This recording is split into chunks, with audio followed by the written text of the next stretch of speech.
พี่น้องช่วงนี้หมอนทองกำลังเป็นกระแสทั้งโซเชียลเลียนไปทั้งใดก็พอแต่หมอนทองหมอนทองผู้ใดก็พอแต่หมอนทองหมอนทองเลียนมือถือไปนะพี่น้องเอ๋ยหมอนทองนี่บ่แม่นทุเรียนหมอนทองดิหมอนทองทุเรียนเป็นหมอนทองอยู่แต่ว่าหมอนทองที่เป็นกระแสนี่บ่แม่นทุเรียนหมอนทองเพราะว่าสิว่าจังซี่ล่ะทุเรียนที่อัน หมอนทองที่กำลังเป็นกระแสนี่คือโรงเรียนหมอนทองวิทยาพี่น้องเอ๋ยโรงเรียนที่สามารถนำพาตัวเองเข้ามาถึงรอบชิงชนะเลิศกับการแข่งขันฟุตบอล7 คน 7 สีเป็นฟุตบอลระดับประเทศพี่น้องเอ๋ยโรงเรียนหมอนทองวิทยานี่เป็นโรงเรียนที่บ่มีสื่อมีเสียงทางด้านฟุตบอลเลยเป็นโรงเรียนที่อยู่นอกโผ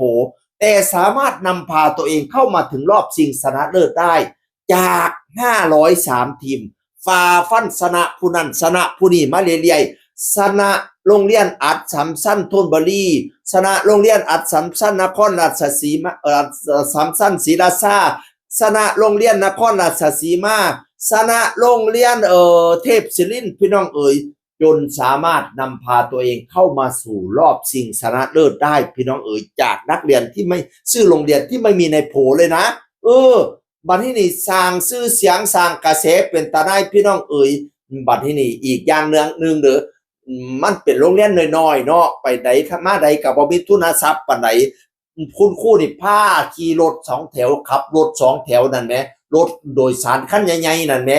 ไปแข่งนั่นแข่งนี่คุณครูก็เป็นผู้ขับเองอาจารย์สกลเกี้ยงประเสริฐพี่น้องเอ๋ยขับรถ2 แถวพานักเรียนไปแข่งมองนั่นมองนี่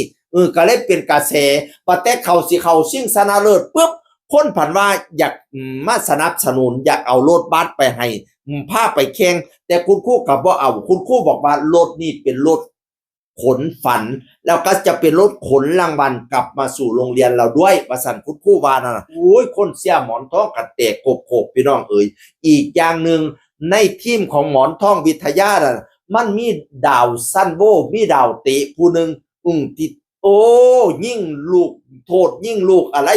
เตะเข้าประตูได้ต้องหลายรูปแล้วรูปรอบเป็นตาฮักพร้อมชื่อว่าน้องเตพี่น้องเอ๋ยเต้าเตน้องเตหรือนายวรากรช่างเขียนดีเป็นคนจังหวัดเลยบ้านค้อยนี่ก็อยู่บ้านนาโคกอำเภอเมียงจังหวัดเลยพี่น้องเอ๋ยรูปรอกำลังว่าอยู่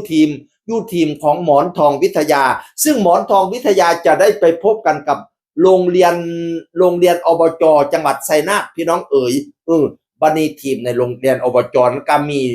นักเตะเป็นจังหวัดเลยบ้านค้อยอีกน้องเก็บตังนี่อยู่ทีมอบจชัยนาทหรือปานชนกบางคีรี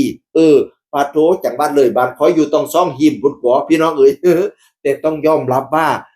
คนส่วนใหญ่เชียร์หมอนทองเนื่องจากว่าหมอนทองเป็นโรงเรียนที่ไม่มีอะไรเลยเป็นโรงเรียนโนเนมนะสามารถนำพาตัวเองเข้าสู่รอบเส้นชัยได้ไปแข่งขันกันเมื่อวันที่8 พฤศจิกายน 2568 ที่สนามสุพักษราไสยพี่น้องเอ๋ยพอรอบแรกลงสนามไปแค่นาทีที่2 นาที 53 วินาทีหมอนทองนี่ทำให้กองเชียร์ใจฟูยิงประตูนำไปก่อน1-0พี่น้องเอ๋ยแบบดุเดือดเลยนะการแข่งขันในครึ่งแรกพี่น้องเอ๋ยโรงเรียนอบจจังหวัดชัยนาทพยายามสิตีตื่นก็บ่สามารถยิงประตูได้กองเชียร์หมอนทองใจฟูเป็นตะไดนำไป1-0พอครึ่งหลังปึ๊บบัดนี้เนี่ยนาทีที่ 33.47 วินาทีอบจชัยนาทก็ยิงเข้าไปตามทันเป็น1-1พี่น้องเอ๋ยพอนาทีที่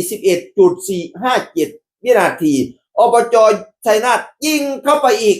1 ประตูปรากฏว่านำไป2-0จนหมดเวลาทางหมอนทองก็ไม่สามารถตีตื้นขึ้นมาได้พี่น้องเอ๋ยผลปรากฏว่าชัยนาทชนะไป2-1แต่อย่างไรหมอนทองวิทยาถึงจะไม่ชนะก็อยู่ในใจคนไทยอีกหลายคนพี่น้องเอ๋ยเพราะว่าได้หลงรักหมอนทองไปแล้ว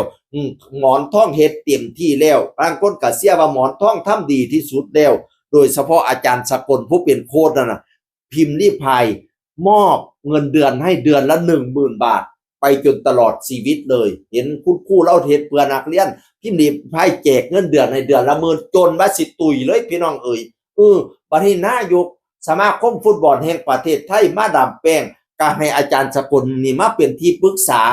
ฟุตบอลประเทศไทยโอ้ยต้องยอมรับว่า